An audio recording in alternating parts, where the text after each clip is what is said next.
and welcome to this month's Review of the Year podcast with Residential Estates. I'm Mike Holliday, one of the directors of Residential Estates. Alongside me I have two very experienced consultants in the market. I have Paul Winder to my right, who is the Developments and Acquisitions Manager, and to my left I have Michael Johns, one of our senior investment consultants, both with bags of experience, it's fair to say. Number of years, guys, in the industry? I think we're both around 20, aren't we? Somewhere around there. Yeah. Certainly feels that long. Yeah. And with my 10, that's up to a half century sort of mark. So the plan of today, we wanted to basically review the year in terms of the property market, look at some of the expectations people said at the start of the year, and did some of those come to fruition, then really sort of break it down in terms of the different types of properties. So we're talking about student property, short-term let property, everything like that, and some of the results that we saw, and then look to get our crystal balls out and have a look to next year and what we expect to happen in the property market. So hopefully you find it really useful, and then you'll get a chance at the end of it. If you want to write into us or book in a one-to-one call, you'll have that opportunity to do so. So let's kick things off with the predictions that were out this time last year. So this isn't from us, this is from what's meant to be industry experts, but quite a few, I think it's fair to say, got it wrong this year. And I know it wasn't the easiest to predict with everything that we've had thrown at us, but the general gist of it was that things weren't looking good and that the property prices were going to plummet. We had Savills predicting a fall of 10%, we had Halifax estimating an 8% drop in property prices. So in general it was between that kind of 5 to 10% mark is what we were being told was we're going to see the drop with it. The only one actually that I've seen most notable is Rightmove, who actually predicted just a 2% decrease on it. So what did happen? Well, there's an awful lot, and as I say, we'll go into it in terms of different sectors, but as an overall thing of it, average property values fell by just 1.3% between January and the end of November, and this is despite the fact interest rates rose to the highest level they've been for the last couple of decades now. I think we're at 5.25% at the moment as well. But in general, it's been a lot better than people expected. I think we were still confident, weren't we, going into it? But there's still that level of the media generates a lot of panic, don't they? That's what they're there to do. And that was despite, that cost of living crisis and the interest rates both came later after the predictions. Yeah. So actually, without them, we could have been a lot brighter. Yeah. No, absolutely. And on the flip side of it, on the rental side of things, Zoopla has shown that rents have rose by 10% this year, which will come as no surprise, I think, for people listening. It's all over the news, isn't it, at the moment, about how rents have rose. And again, we'll touch on it later, but it looks likely that is going to increase for some time. Yeah, well, the housing shortage isn't going to go away, is it? No. Yeah. And the higher interest rates have put off owner-occupiers who are now just renting instead, hoping that the rates will come down and what the expectations are. But I think I mentioned to you both a very interesting stat that the last time the rates have been this low and then gone up a perceived amount of time was in the 1950s. And if you'd have waited for the rates to have been what they were before they went up, you wouldn't have bought anything for I think 57 years or something like that. Property prices went up 9,000. So I think it's important to say to people, a lot of people who've started investing in the last sort of 10, 15 years, that wasn't a norm. They were just very low rates. So if the expectations that they're going to go back down to them, they're probably not. And I think it's kind of been split in sort of two halves this year, hasn't it? I think it's felt much more positive. Certainly the last quarter, I'd say, the last 3 or 4 months have been much better. We've seen inflation starting to drop now, and noticed yesterday how much fuel prices have dropped. Actually, that's really sort of down. I always think fuel's a bit of an indicator of where things then tend to tumble. So all sort of positive signs. We've got a pre-election year coming up next year, which tends to mean good things for property. You get politicians promising the world. Whether they deliver on it, time will tell. But in general, it then brings back in investors on it. So for you guys on it, you're pretty much on the front line speaking to investors. What has been the type of investor that you've spoke to this year? What's the general, has that changed from previous years? What have you noticed that way? Well, I mean, I don't speak to as many now as Mike does, but I speak to the people who are looking to sell the properties, and I think you've got a couple of investors. You've got the investors who now realise that interest rates being higher actually makes deals better, because we can negotiate a little bit more. They've got to realise they do that. And they understand it's a good time to buy. And everyone says it, but it's hard to believe that it is a good time to buy. We've proven that with some of the stock we've brought on, where we can show what it would have sold at 2 years ago, a lot higher with smaller interest rates, but you're getting more profit now. Yeah. But I think you sort of also get the investors where they still think property prices are going to come down, and that's where I sort of disagree, because we all know as soon as interest rates start going down, prices will go up.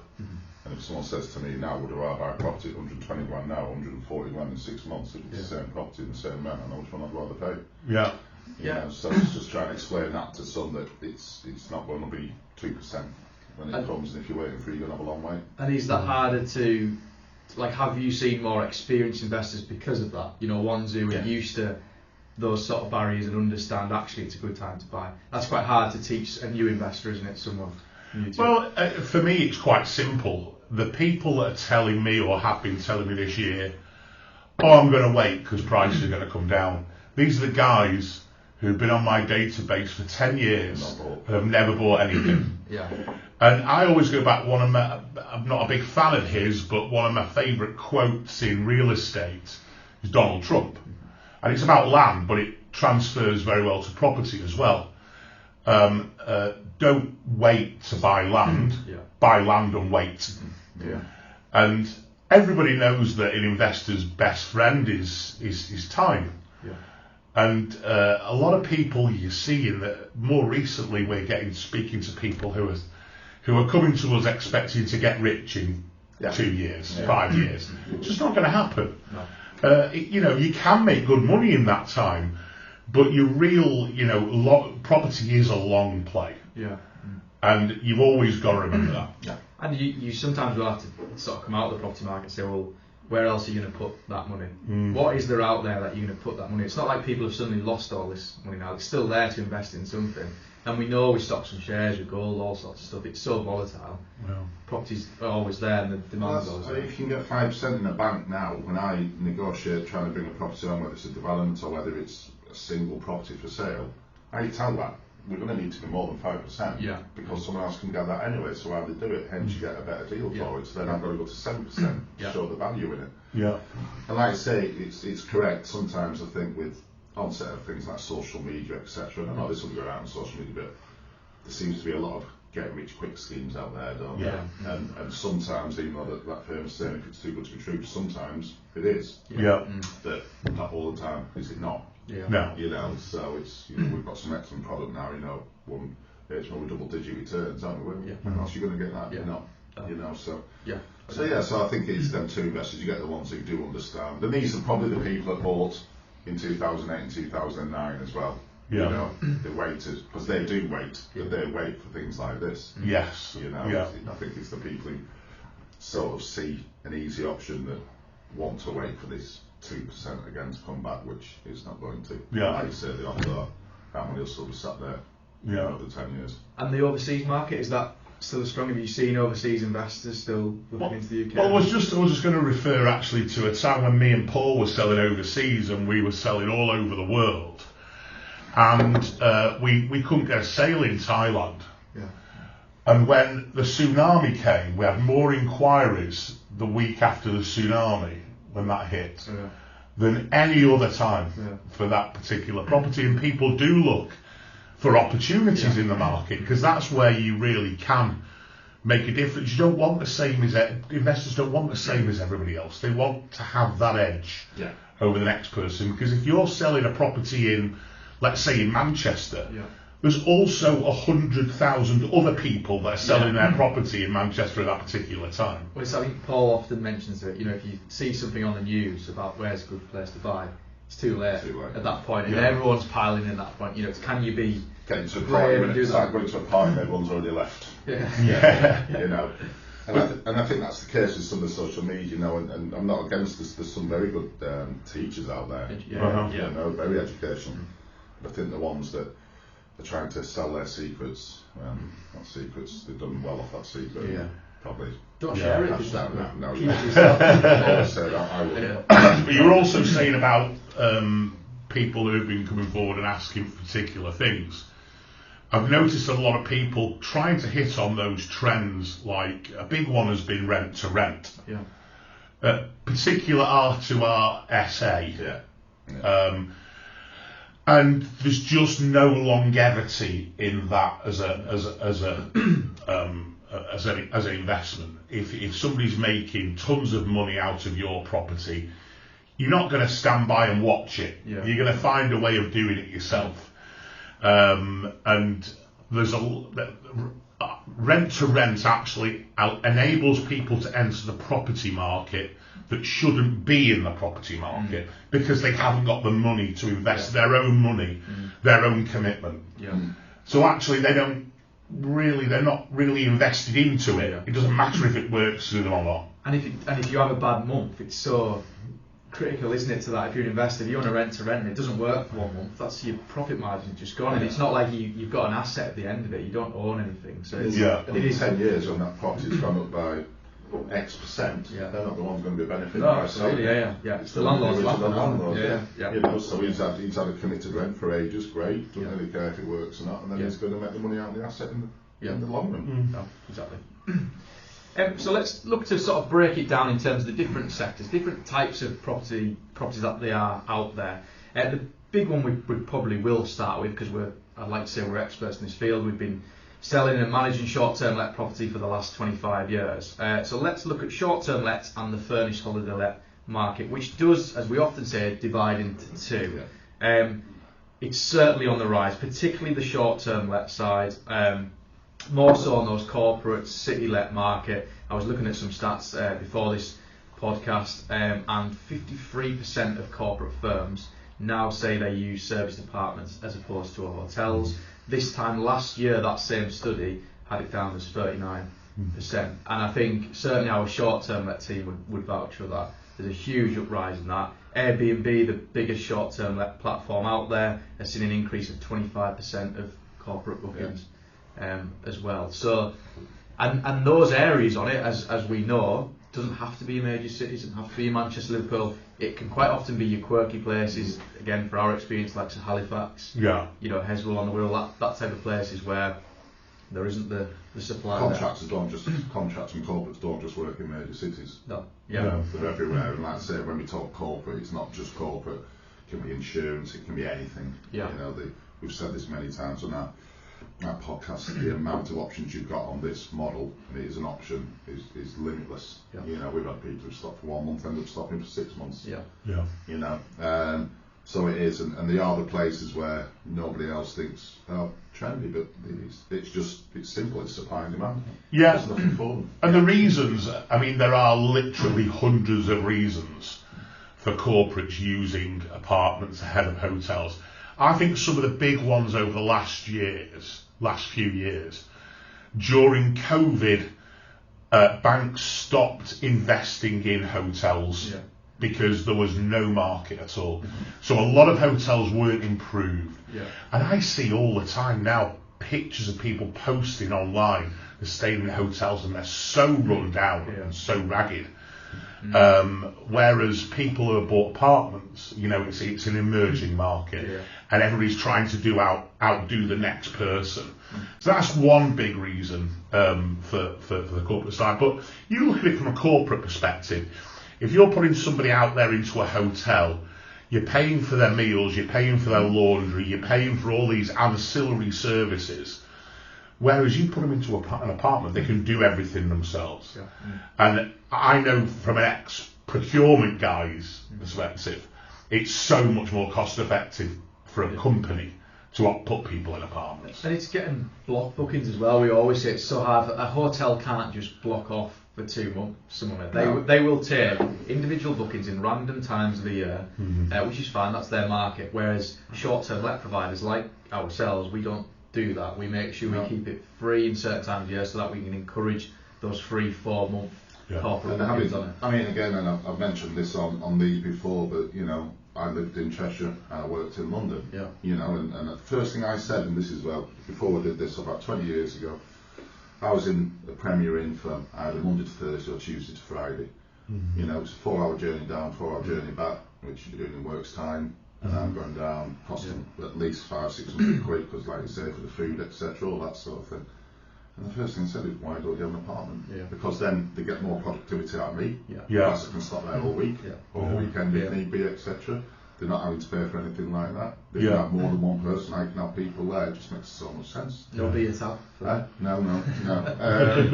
And the other thing is, and I think it's quite important, that because we've been doing short-term lets for so long and got these relationships, you can't buy one property as an individual and then go to a major corporate and say, right, I've got this. They don't know who you are. They can't trust you. They don't know what state the property's in. Yeah. So we have these relationships with these companies, and these companies we use are employees in different places. Yeah. So we then feed off them the places we need because they can't build relationships with providers of short-term lets. And you, especially you, Paul, on the acquisition side of it, I touched on it before, the types of locations we went for this year, like Halifax, which wouldn't scream out to people necessarily at the start.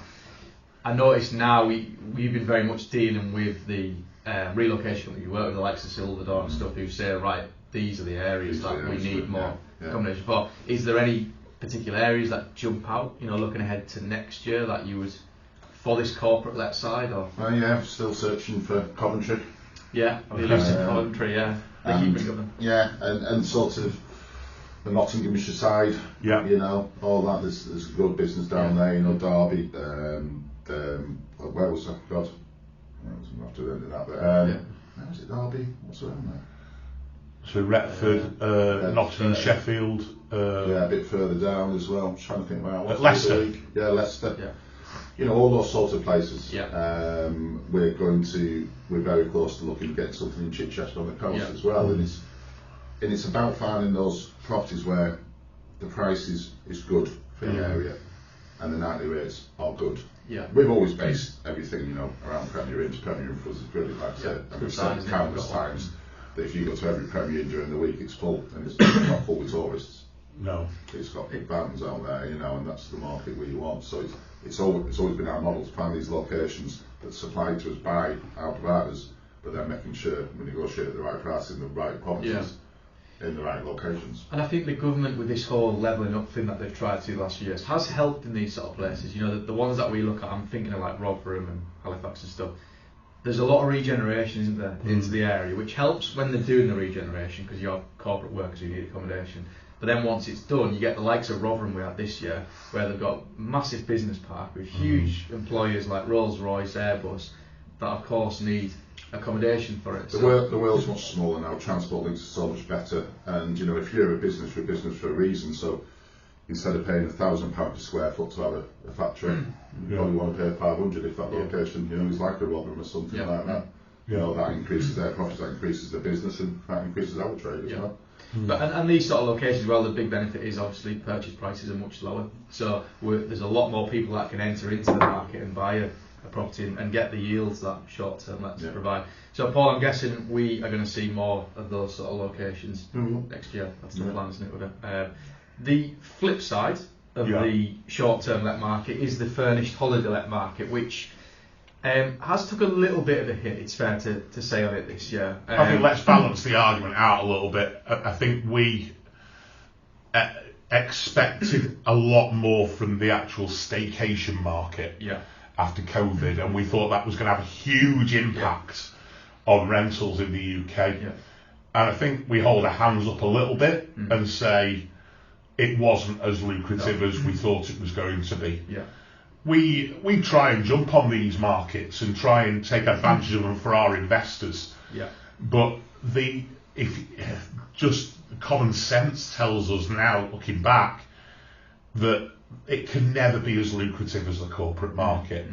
The difference is that a lot of property investors, their heartstrings are pulled when they look at these properties and you look at beautiful coastal villas and cottages and they look amazing, and all of they're thinking, can I see myself there with my family? I live in that, absolutely. And I suppose it's what you deem success. I mean, some who have got those sort of properties, yes, they might not have had huge bookings, but they've maybe lived in themselves a bit with the family, and that might be deemed as, that was a successful purchase in its own right. And of course, this doesn't mean it's going to last forever. This slight dip in the FHL that I was looking before, they're calling it revenge travel at the moment, which is built up frustration essentially from the COVID era where we couldn't travel abroad.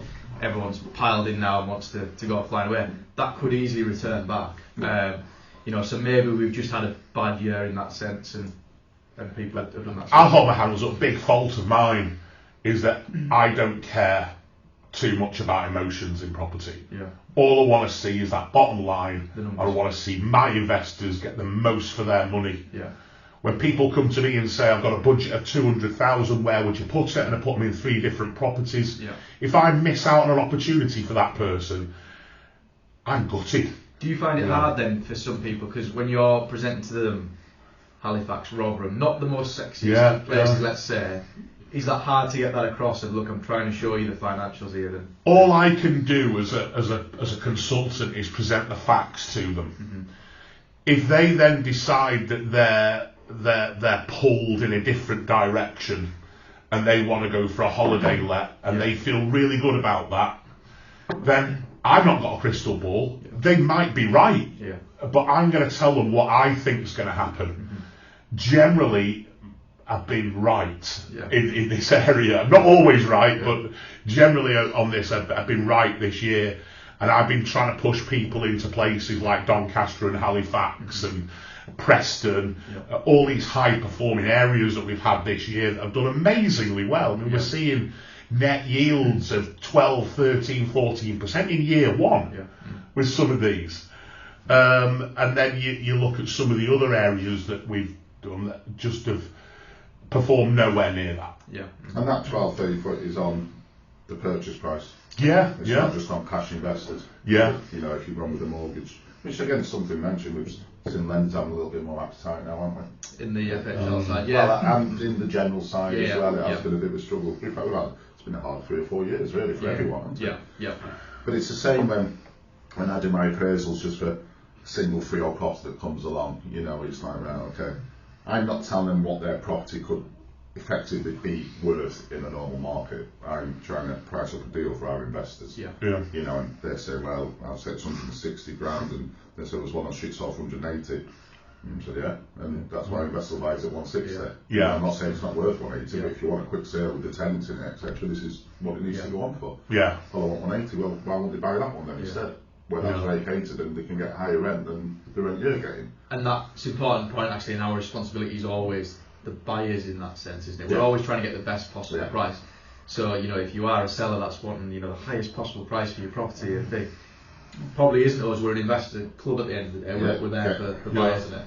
If you want the highest possible price, get your tenants out, lose that income that you will be coming in, pay the mortgage, right, and income coming in, put money into the property to get it up to a state, and wait for your occupier to come to market, come back, which isn't there. At the end of the day, the discount you're selling to an investor, you'll probably lose by the time you've lost all your income and then reduce it anyway to sell. So. The other thing that's been happening just along those lines is that you've been going out sourcing an amazing deal, getting the price down as low as you can, and then the buyer has said, well, it's a buyer's market, what a discount. We've done that. But some people don't believe us, but that's what we do. That's what we do. That's where we're different from other agents. I can add 20 grand onto the price for you, so you can discount it back down again if you want. But we're going to give you the best possible deal. And in the right areas, because again, 9 times out of 10 the properties we bring to the market, we want to manage.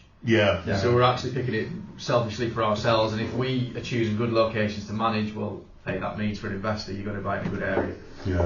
And I think the rent increases that we talked about, for maybe if you've got a short-term let apartment that's more tourist or something like that, the good news is still have rental markets there. And with rents being so high now, it's not that bad. No. So you do have other options. That's a good thing about these properties. You have options. Flexibility. It's a good point, because we've had ones in the likes of in the Lake District where people have switched them to longer term rentals where it has been a bit quieter and have done well on it. So there's still options there for it. But time will tell, I guess, when we're looking for predictions for next year for the FHL side of things. I think for the time being it is going to be very much buying with your heart type thing, that, and are you going to use it a bit yourself and that sort of thing, and be comfortable with that, as opposed to the short-term let side where we're extremely confident in the figures and what you're going to come away with. I think we should also start looking at hybrid models with the holiday stuff. I know we've started to do that with some of our clients. Yeah. And if you're one of those people listening, watching this, and you've got a holiday let, and come and speak to us about it, because if you can, during those quiet periods in the winter, if you can get a 6-month tenancy at a decent rate, and then book the property out as a short-term let in the high season, I think you'll find quite a big difference. Yeah, I agree, but it's funny because there's actually not that many management companies that allow that. No. You know, your big players, I probably can't name one here, but there's rules on that where you can't do it. So you have to keep it available the whole time of the year, whereas ourselves, and there'll be others on it that don't mind that. You can use it yourself, or you can book it off. Well, you've got to stick by the FHL ruling as well, haven't you? The number of days, the number of days available. Yeah. But that's something that we'll manage for our clients. Yeah, absolutely. So the next sector of the property industry is the traditional buy-to-let property. Well, we touched on it before, the fact that rents have rose across all areas, including London, it must be said, because I know sometimes we're the first to criticise London and things, but it's had a really good year as well in terms of rent rises. The biggest has been Scotland, which is at 12.8%, this is according to Zoopla. The North West, 11.7%, which is an area we cover heavily. Wales, 10.4%, and as I said, London, 10.3%. So there's two sides to this, of course. It's the sympathy for the tenants, because rents going up isn't ideal, it's fair to say.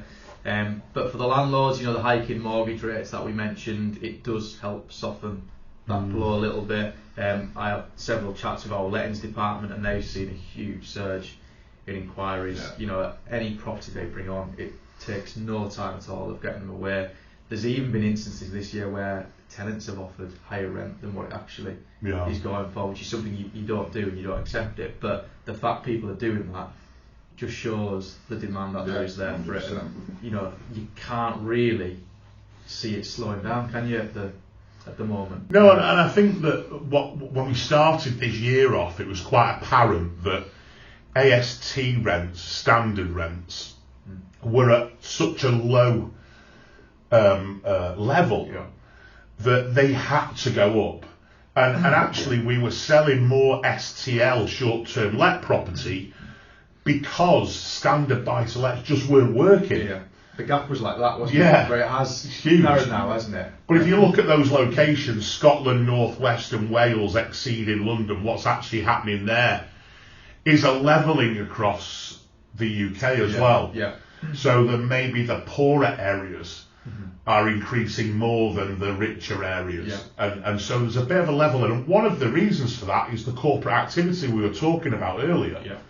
That there's a lot of big companies moving into the secondary cities and the larger towns for several reasons. Well, in the past, used to use more era than mine, it would have been London was the place for all these big HQs. That was the area, wasn't it? Whereas now it has definitely changed that way. You don't need to be in the changing. I think there's still a huge where to go. There's still a lot of companies focused on London because it is the business capital. But we've seen a lot of businesses like Deutsche Bank move to Birmingham just on the basis of quality of life for their staff, for no other reason. They moved to Birmingham because there was a huge talent pool from the universities, so that they knew they had a ready-made talent pool for their staff.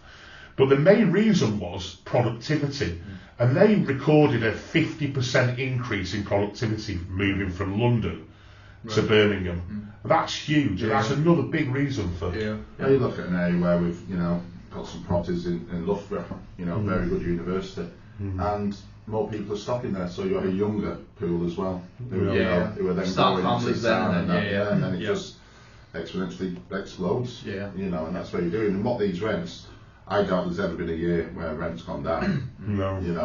At the end of the day, unless it's a property situation where it's not been kept up to standard. But you look at these. This is the patience part of it. The rent's going to carry on going up, whatever rate I don't know, but they're going to carry on going up.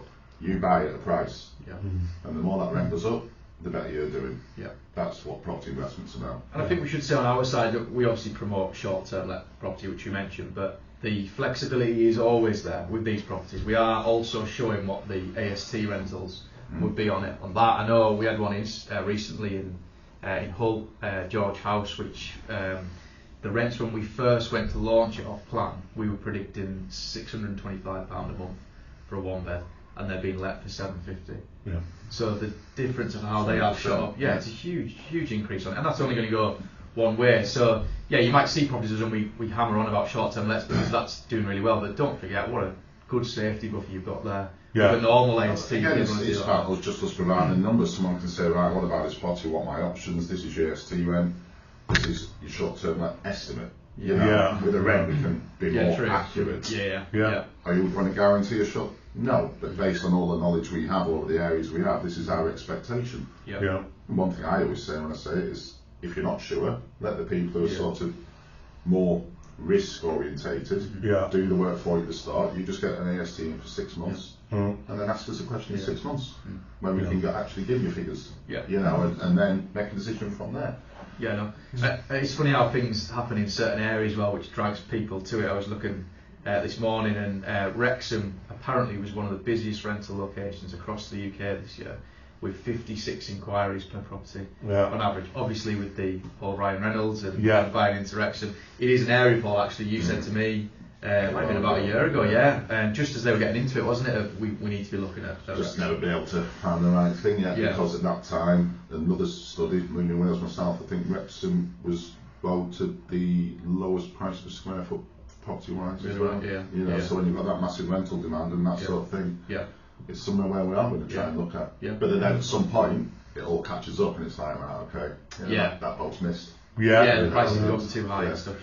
Well, the signs are all there. I think it's the second largest industrial estate in Europe, that's right, as well. So if you think about all the commerce that's there as well, You know, when you look at London, everyone uses London as an example, but a lot of these places have exploded were inner cities. You know, the Shoreditches, Tower Hamlets, etc. were poor, deprived areas, but because of their proximity, because the city goes outwards, they became high demand because you can't afford to be further in. You know, and that happens in the same as towns, etc. All this sort of thing. No, so I think we can safely say rents are going to carry on increasing certainly till this time next year. You can see that, which means if you can't afford to get that property, ultimately you're going to do well invested. It's probably why we've seen quite a few cash buyers, haven't we? I think it's fair to say this year with mortgage rates and stuff like that, those cash buyers have come into it. So again, the increase in mortgage rates doesn't really affect them, but yet they're getting them rents increased. Do you know what I mean? And they're doing well. And that's the always aim. I mean, obviously, it always doesn't sound too appealing tying all your cash up, but if we're trying to bring on properties that are 10-15% below market value, it does make sense if you can wait 6 months or 12 months to refinance because you're going to pull some of your money out. And you're left with less in, and again, that's how you reinvest. I think sometimes it's too easy to try and change something that isn't broken.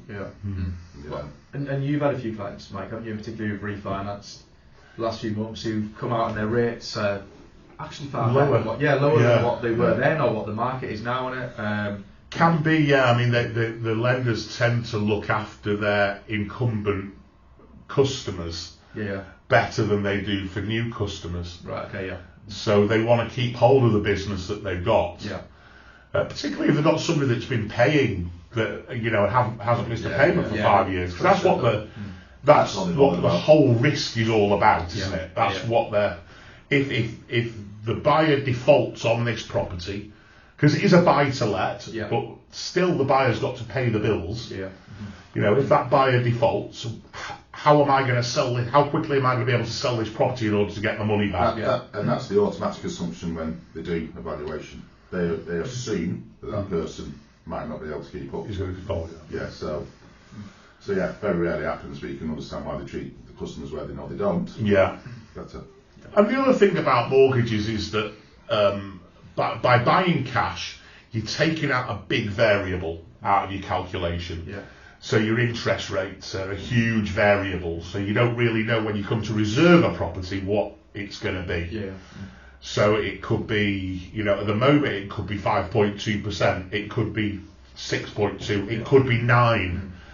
That's obviously a huge variable. But it's not forever either, is it? I think sometimes if you get, let's say you get a repayment mortgage and it says 20 years on it, and then it has the rate of 7%, you think, oh God, that 7% 9 times out of 10 is only for sort of 2 years. It can then drop right back down, and so it does eventually balance itself out, doesn't it? Oh, we had that example. We did a video on it where, talking about the properties from a previous, we had a property that we could justify all day was worth £125,000 in the normal market.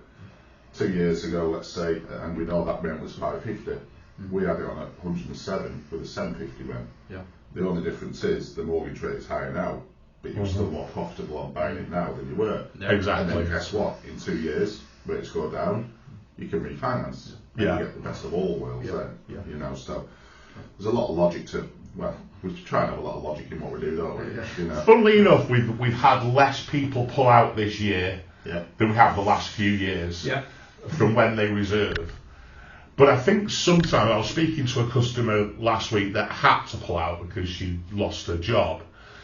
But a lot of customers, they go through this process of reserving and they're inspired and they can see why they're buying it and they're very clear on the figures. Then they go through this whole process of trying to finance the property and they forget why they originally bought it. Yeah. That goes out the window and then all of a sudden they're just thinking about negatives. Yeah. And I won't go too much about how good our short-term lets are, but if you're looking at a yield of 12, 13, 14%, and you're comparing finance products, you're still 8% up, even paying the worst initial mortgage rate. Why would you not continue to move forward with it? And then people go away from that and look for a freehold property somewhere that's yielded them 2%. Yeah. And it can be that's where the risk is. And it can be delays of conveyancing delays, stuff like that. It can take time and sometimes put people off. And I think you've probably always got to take your short-term cap off and just take a step back. I think, like you said earlier, you're buying a property for the long term. Yes, it might be frustrating, that conveyancing period, but once you get through it, you remember then why you bought it, why did you buy it in the first place. Look at the reasons you are buying, don't look for reasons not to buy. When you start looking for reasons not to buy, you'll find them all day long. You'll compare it to something else on the market that you don't even know what state it's in. You're just then looking for an out. And once you're doing that, then you're probably not in the right place. It's like if you have some illness and you search on Google and you've got everything out you by the time you come off it. The other thing is, I think the short-term let market is still quite young. And people don't trust as much in the figures. So when they see a nightly rate, actual nightly rates being achieved by the property next door, they still don't trust it. No. Yeah, if somebody's a longer term let, they trust that figure a lot more. It's they almost feel it's guaranteed. Yeah. They don't realise that if that tenant on a long term actually voids. Or they move out and you're stuck without a tenant for a few months. It's much better to be in a short-term let because we're getting new customers all the time. Yeah. So I always remember we had a guest stopping in Chester and he wanted to meet up to have a chat about buying property. And he was stopping in one of our apartments. And I went down and it was so easy to explain to him. I was like saying, okay, he was from London, so he had a discounted idea of rents. But it was on the racecourse. And I said, how much rent do you think this will get? And he said, I don't know. He said £1,000. I said, no, it's probably about 700. And I said, do you know how much your company's paying for you to stay here for the next 3 months? And he's like, no idea. I said, it's £100 a night. And I said, so you can see the benefit now of buying something that works in this way. It's very easy at the end of the day because he then understood, said, I use it. Because short-term let's get it's so simple, isn't it? It's so hard to explain. There's a lot to it, isn't there? Yeah. And it's just the fact he was already using it, he understands other people in his company use it, so there's going to be more people like him. So it doesn't make sense to That's why you guys will often say to clients, go and do your own research. Try and book an apartment in an area and you'll see what nightly rates. It's not always just coming up with The other big problem is there's so many variables. And if there's so many variables like what's the cost of the electricity, what's the cost of the booking fee, what's the whatever other costs there are. If you take worst case scenario in the case of every cost, you're going to end up with a loss. Yeah. But that never happens, you know. And they think, well, you know, it's £100. Let's say 200. I mean, well, you're never going to make it on that. But a lot of those costs as well, they're only there if you're doing well. If you're doing well, yeah. You know what I mean? So then they're cancelled out anyway on it. So you know, if you do badly, there's not huge costs of it. So yeah. So on to the student market, which it's fair to say has really sort of taken off these last few years, hasn't it? And in particular this year, student numbers are at an all-time high, and that's, well, it will be down to COVID and the delay that caused. People deferred years, suddenly now come piling back in. Well, it's come full recovery, hasn't it? Now, pretty much. It's taken sort of 2 years, 2 full years to recover. I think last year the USL, who we work with, were at 80%. Because of people still doing video courses. And it massively changed, hasn't it? So Savills are stating that there's 622,000 undergraduates starting their studies this year, and they expect this to rise to 1 million by 2030. And with that gap between the supply and demand is constantly widening.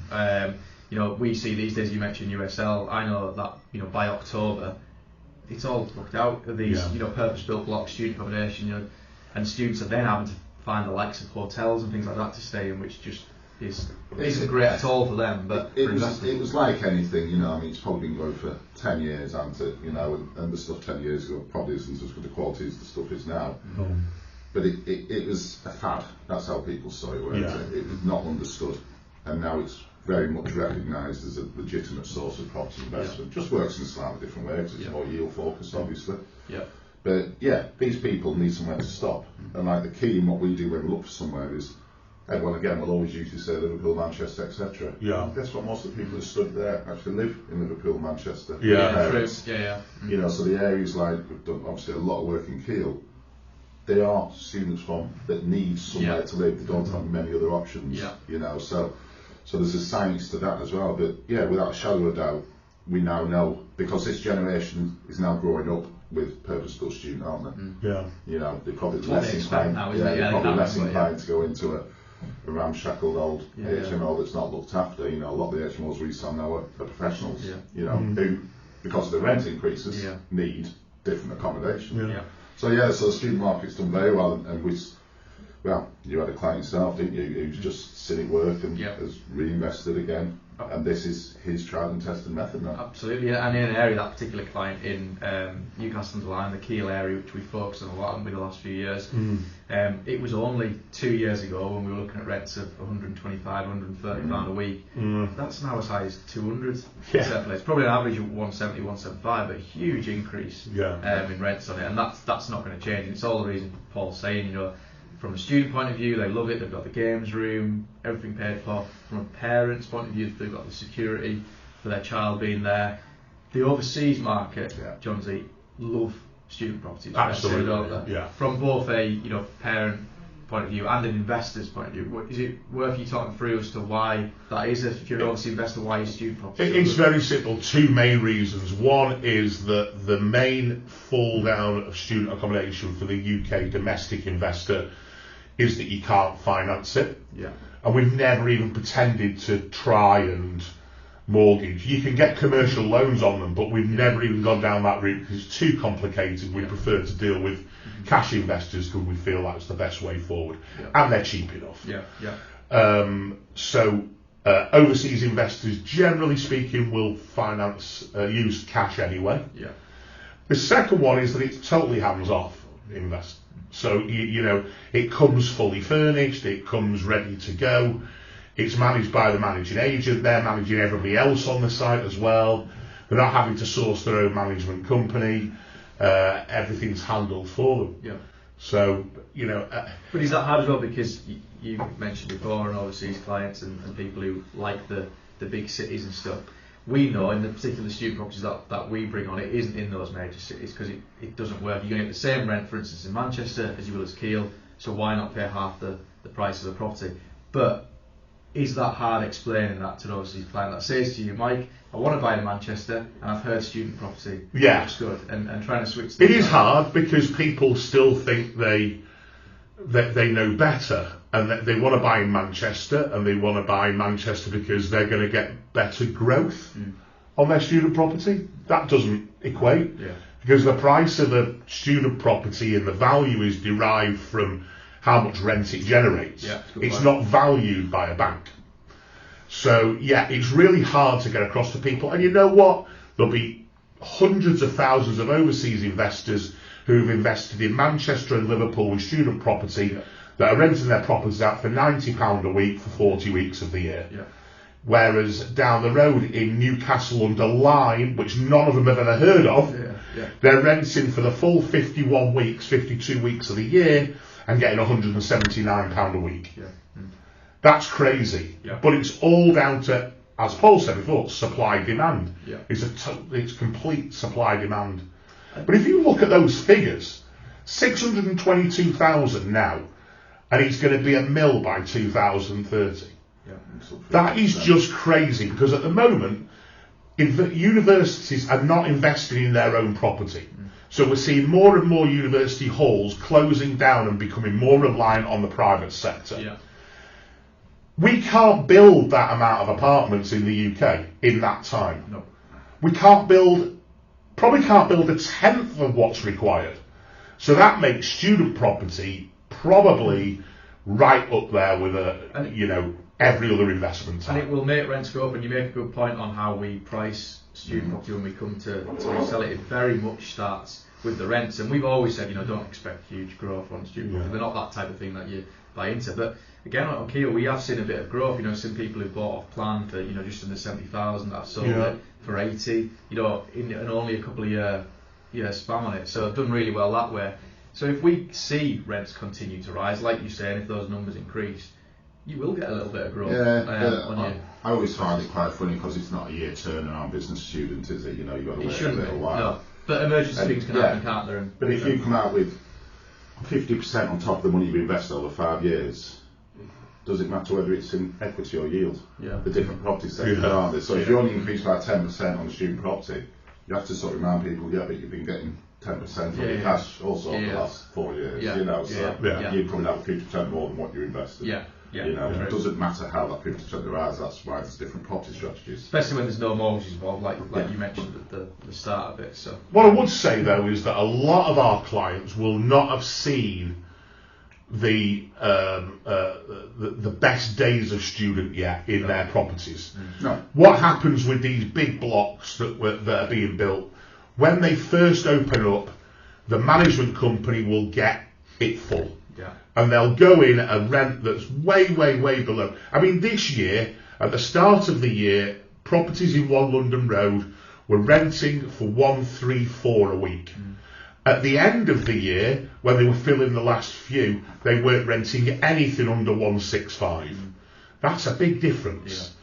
So actually, people who are sat there thinking, well, I'm only getting 135 a week. Wait until next year. Because you can pretty much, I'm not saying to say guarantee, but, don't hold me to it. It's a shame with this market, because it's new, the one thing we can't do is prove it. But in 10 years, you can pretty much know that if we sold something in One London Road, and based on them rents going up, they're not going to look at the staggering rate like they are. That's something maintainable. But if they go up 2% every year, that's probably $250 a week you're on then.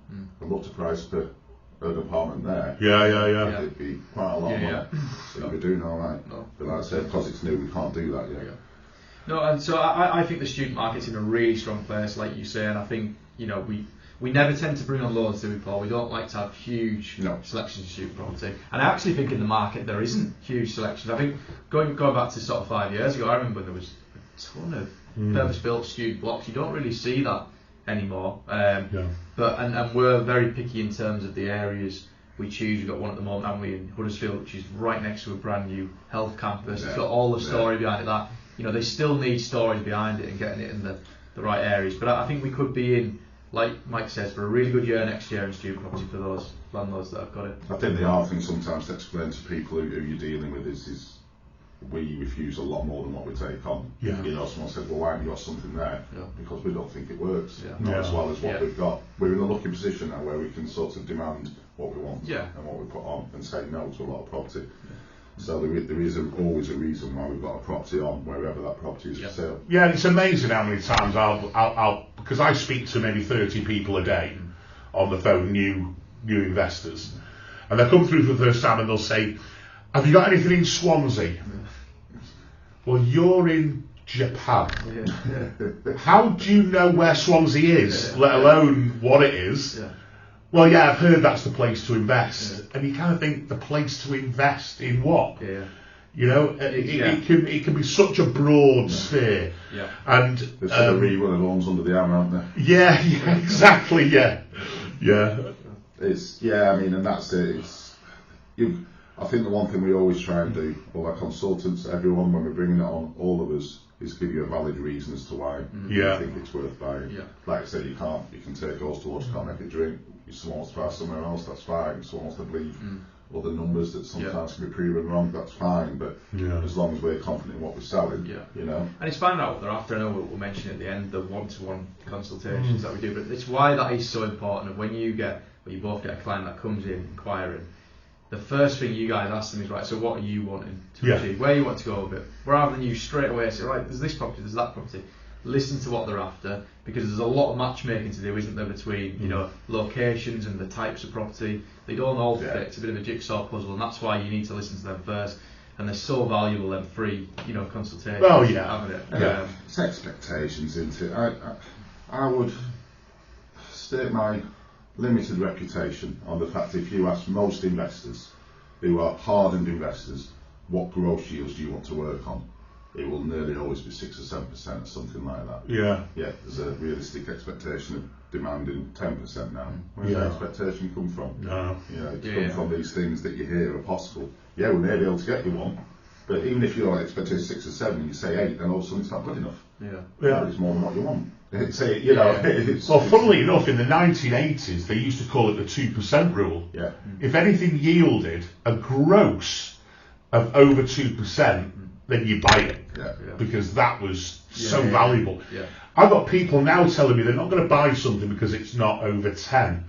And a lot of that's come from a lot of these schemes that are promising huge returns, and they're backed by SPVs that don't really, they're not worth the paper they're written on, let's face it. Buyback schemes that just don't mean anything, and people are drawn in by this, particularly the care home schemes and the hotel schemes and these fixed term cash investments where people are offering like loan notes. You're buying a piece of paper, mate. If that company goes bust, that piece of paper ain't worth anything. And you can. You'll also get people that'll say, oh yeah, my own property's yielding me 9-10%, but they're still yielding it on the price they paid. You're over 20 years. You get loads, don't you? 100%. And I think that's the thing. There are only two ways that properties ever get priced. When you look at a HMO student, it's based on yield, because that's what it is. It's a commercial aspect. The other one is asset. We always price something on asset.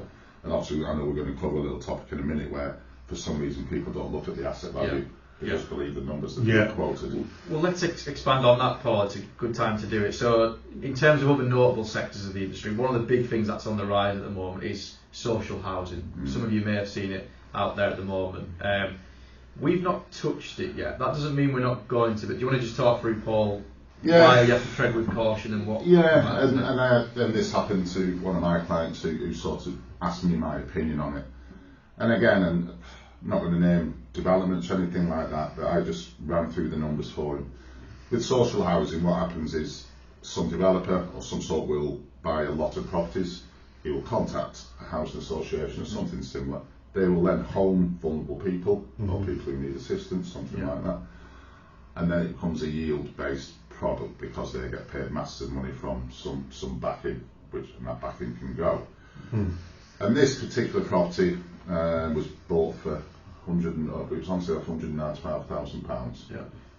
In 2015, it was sold for £45,000.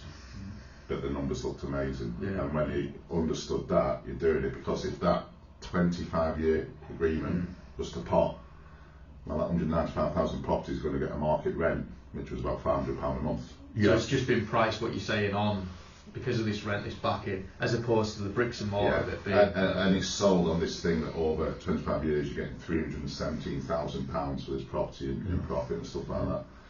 At the end of the day, what we've always got to make sure, the best we can, is that if anything goes wrong, you've got an exit. And that's why with HMOs that attach to social housing, I have no problems with it, because if that HMO or that lease that's attached to that HMO goes wrong, then you can rent it out to a normal market. You can't do that with a housing. But we are looking, and what we want is basically, there is a cost to refurbish these houses, you know, at the end of the day. We're quite close, I'm hoping, to something where the property is worth what it's been sold for. The lease is in place and it's good.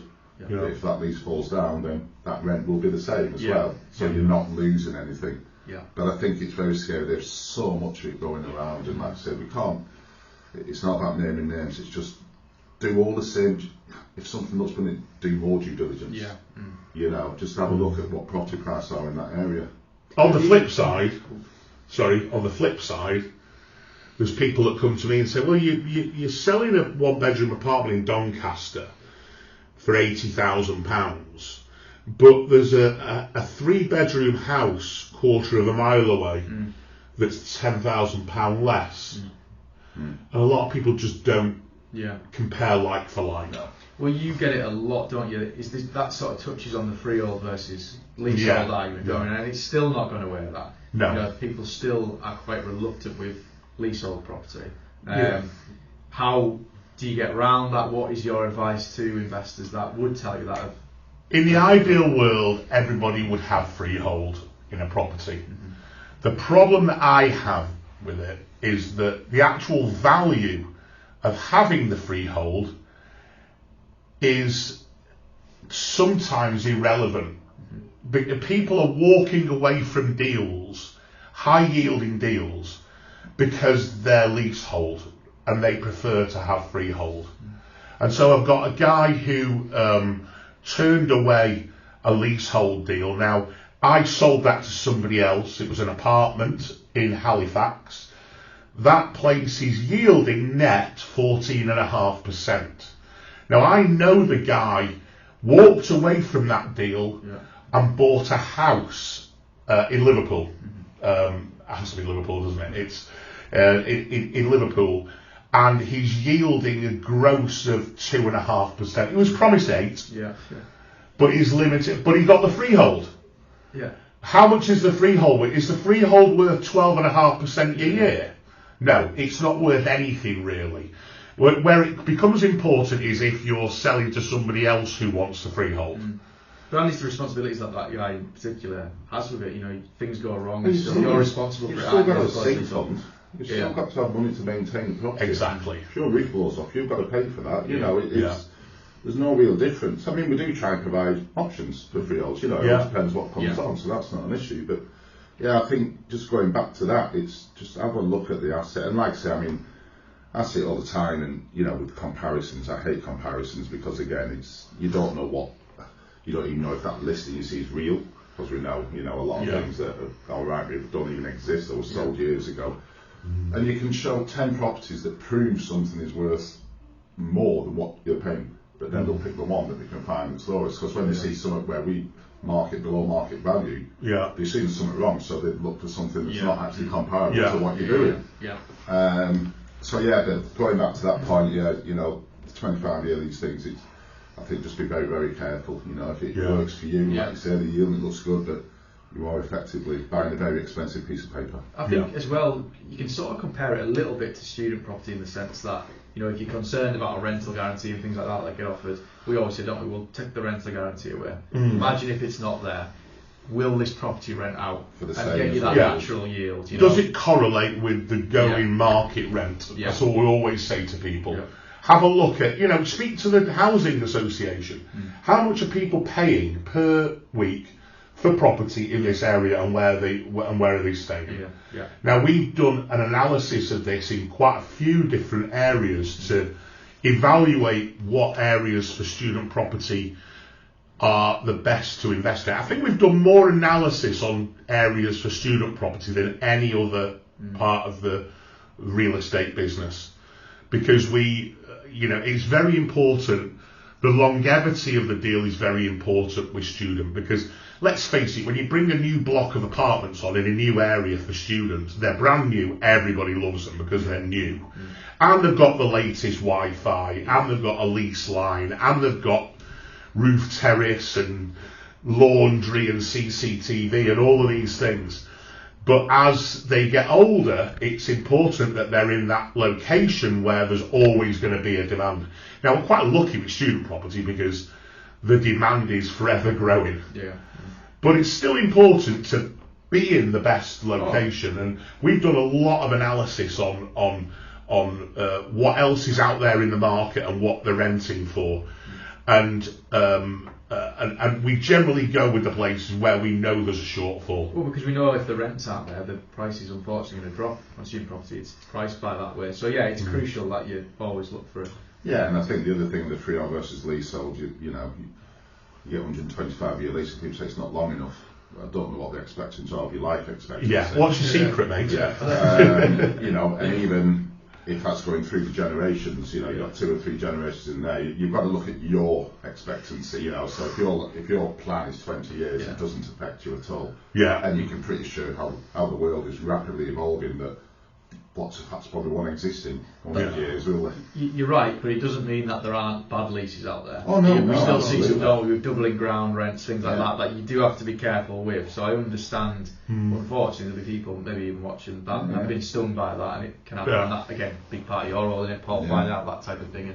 But it is an area that people take too seriously, and I must have spoken to Mr. Peter Pan on the phone so many times that won't go for a property because it's only a 250-year lease. I mean, let's think of it logically. Look in the location you are now, look around and see how many buildings you can see that are over 250 years old. Yeah.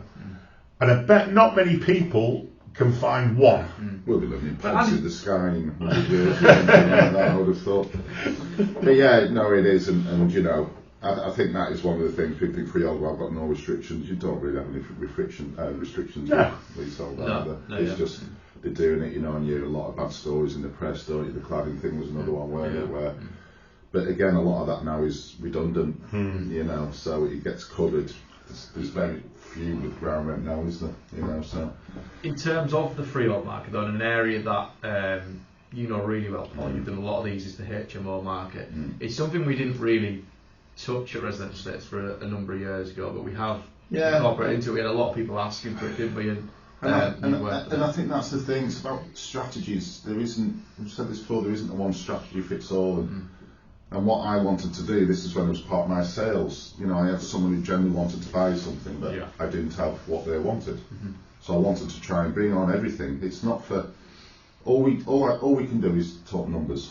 That's what we do. We talk about the investment side. Whatever your strategy is, doesn't mean it's right or wrong or whatever it is. If someone wants an HMO, all I want to do is bring a HMO, but I want to make sure that HMO is secure, it's tenanted, fully compliant, etc., and that I can happily justify to me that you've got an exit if you need one. I think the only thing where people get confused with HMOs again is coming down to comparisons. So you'll have a 5-bed HMO, and it's 200 grand, whatever it is. And someone will say, right, okay, there's a 3-bed house on the same street for 120. Right, okay, good luck converting that for 80 grand into a 5-bed house fully compliant. You're buying a commercial business as well, you've got to remember that. We've always used this. It's like if you buy a shed, just a basic shed, and then you build a business out of that shed. You sell the shed with a business. Worth a lot more than just the shed.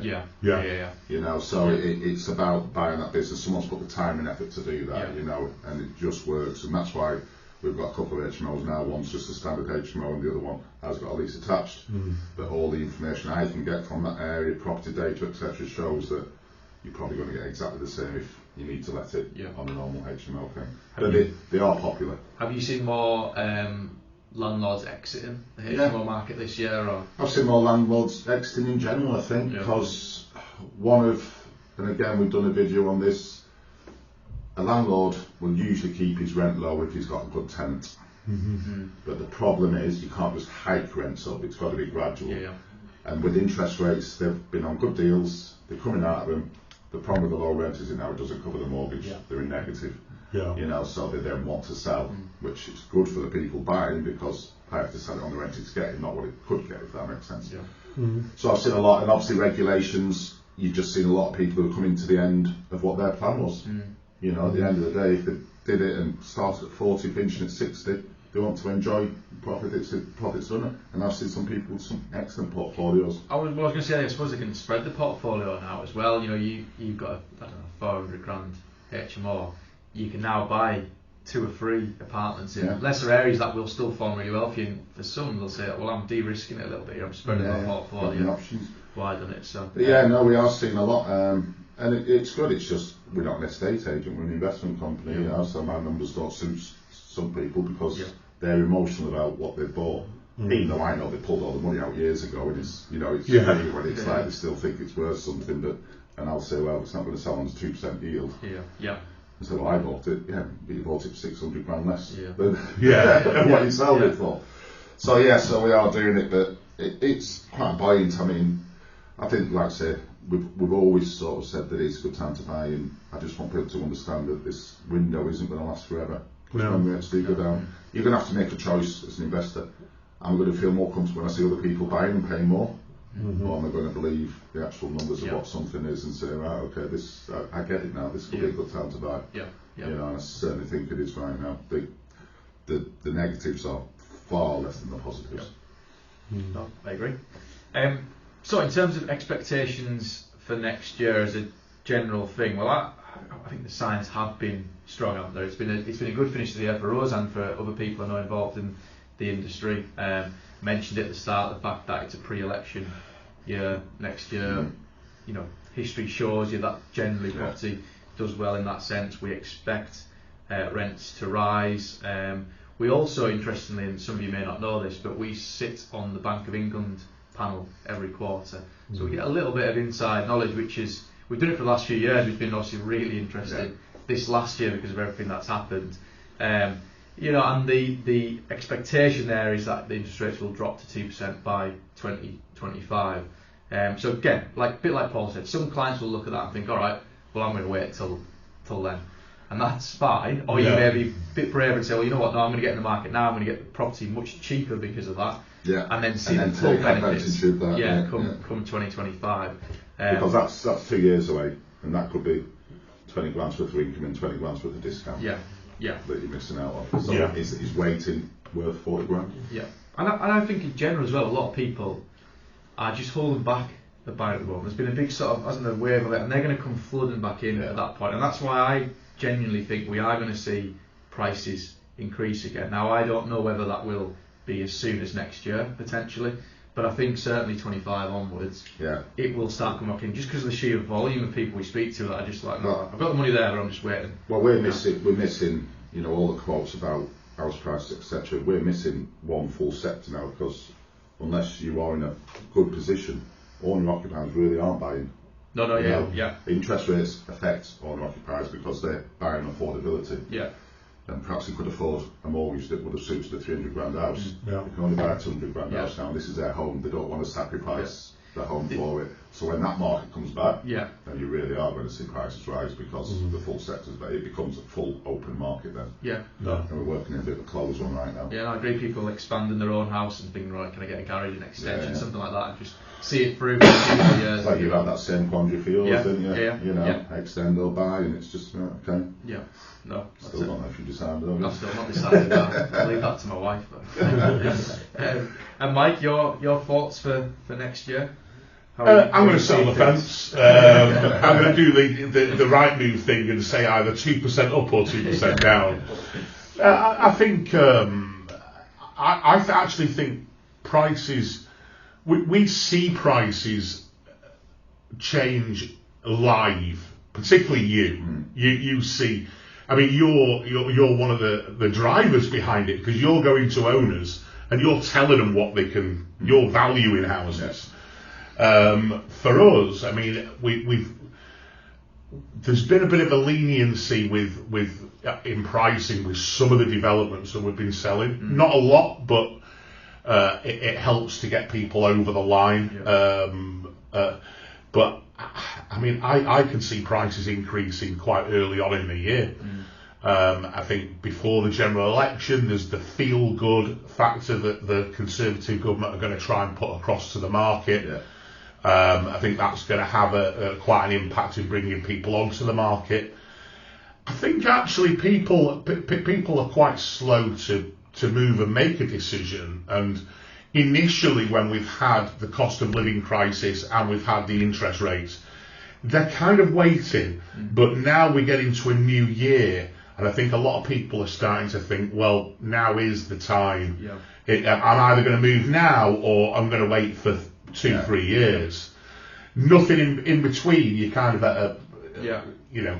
Well, is that, and a little bit because mortgage rates have dropped a bit, haven't they? This last quarter they've eased a little bit. I think we've seen a turn then of that market coming back into it. Yeah, and people who are looking to sell a property or get out of their portfolios now, there's going to be a time when I can have a very valid argument to say, look, because it's a closed market, there's no point you vacating your property because it's not going to sell in the open market. When that option becomes available, they're going to say, well, that's what I'm going to do. You know, so the deal that I can drive to get it on for our investors, albeit that window will be closing a little bit. You know, so yes, like I say, if interest rates go down to that, the time to buy is now to take advantage of that, not wait. And like I say, it's buy property and wait into it. I think particularly your stuff, I think the HMOs, the vanilla buy-to-lets that we've got way below market value that we've had on. We've had some really good stuff in London. We've had some good HMOs, some buy-to-lets in Oldham that we've gone through very, very quickly. Those have all been amazing deals, and those deals are definitely not going to be around next year. And they go very quickly, though. So, and we've got 2 HMOs on at the moment, which are just pretty much no-brainers from what we can see. They're going to go pretty quickly, and we're going to maybe have a couple of those at the start of the year if you're going to be quick. To get onto those, you are going to see a big, you know, you're going to see a big result. From the development stuff, we're going to start seeing more new developments come on next year. We haven't had that for the last few years. Post-COVID, people were still a bit nervy because of the supply of materials and other reasons. We haven't seen many new property developments happening. I think we're going to see a big increase in that next year. I think particularly the commercial to resi we will. I think there's a lot of, you know, the retail stuff are going out with the centres, aren't they now? They don't need that high street presence. That building still needs to serve a purpose. And I think a lot of developers will come in and do that. And we've seen some really good results, haven't we, on commercial to resi. Well, and that's it. Sometimes, you know, some of these developments aren't in the best areas, but that's because that's the only land available. You look at it in cities, and guess what? When developments come in with new people, young professionals coming in, then it gets gentrified and becomes a nice area. That's what happens. And that's why they are there. I always remember Dickens was a case in point, weren't it? You look around, there's nothing there, but that's the only piece of land in Birmingham for the city centre that you can build on. Chester Road corridor, where Kinetic is, and his insignia is in Stretford, Manchester, near the cricket ground, near the football ground. That whole area, the amount of apartment blocks that have come up there and now renting for crazy numbers, you know, both on an AST basis and short-term lets. Our short-term lets in Insignia do really well. Imagine when Man United start playing well. That's even higher, aren't they? I don't think we can plan that far ahead. On that. But I mean, and that's it. So when we do introduce new areas, there's a reason we're introducing it. Like it goes back to the being late to the party. We've seen it with Preston. We were in Preston years ago. And now the big developers got in. But guess who's got the better deal? You know, sometimes it doesn't always work out perfectly. But we can only base it on what we can see and how we feel. So. And on that, Paul, so in terms of the areas and types of developments, you know, we touched on it, but as a general thing, what's the outlook for development-wise next year? We worked out we try and follow and learn things. So development-wise, we always prefer smaller developments, don't we? We have stayed mainly to completed developments, and generally tenanted, because from the sourcing front, developers are the same as some portfolio owners. You know, they've got stock that they were going to retain, but finance has gone up on it. It doesn't work for them anymore, so they sell it. You've got a choice, you've got a tenant in place, and then we'll always try and attach something where allows short-term rental. You've got a choice after. So it's more of those, and again, secondary, tertiary locations, some more down south, I'd say, some more towards the east of the country. But it always comes down to one thing, it just comes down to the package, the deal, and the numbers. At the end of it. I'm like Mike, it's not an emotional appraisal. No. It's an appraisal based on facts that I can then go back, and if we know with some developers that it's always the best product in the world, and you know, and theirs, and it's well, okay, as long as we're happy when we're signing that paperwork, knowing that we've done everything we can for our own comfort and due diligence, to then pass on to everyone else, it'll be good. So, and it's listening to the reasons that we tend to do now. Every development we launch, some of you will see, we'll do a video behind it where we're at the site in the area, but in that video we'll always talk about why have we chosen it. And I think you really got to understand that as an investor and get that on it. Don't just look at the... I suppose people are watching this generally watch videos, but actually I'm surprised the amount of people that don't watch the videos that we actually put out for developments, which gives you everything. It tells you about all the people who we're targeting. You know, we're doing a lot of going to a lot of trouble to get into apartments. Some that are actually tenanted that we've had to blag away into. But I suppose one thing I was going to ask you, Paul, is on the back-to-back deals that we tend to do a lot of back-to-back deals. Is that because, you know, it takes a bit of the risk away from developers so that they can give a better deal to investors? In essence, absolutely. So they will always try and make sure they have some security behind them. But in essence, it's just getting everyone together who's all agreed on a product, haven't they? And then completing at the same time, and then obviously it'll be staggered, but from an investor's point of view, your risk is limited because you can own that apartment on a cheaper value until the refurb or whatever may be done. But ultimately, it also gives us a little bit of control. You know, which is what we like, you know. And I think developers in the back-to-back, they're trying to cut out the finance element of it, which you know is where the big costs are for them. And if they can cut that out, it means, guess what?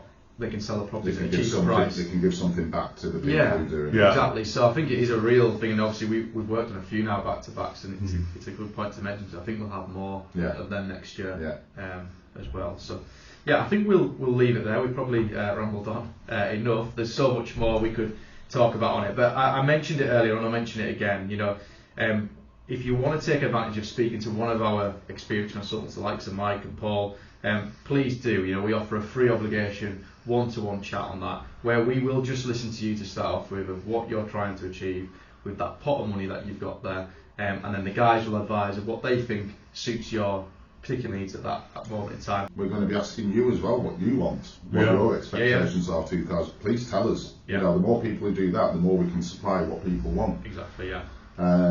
We need your feedback just as much as anybody else. That's it. But thank you very much for watching. Thanks guys for joining and having the chat, and let's hope for a really good 24. I think the year's ended strongly in the property market, and it's set up for a really good year ahead. So thanks very much for watching.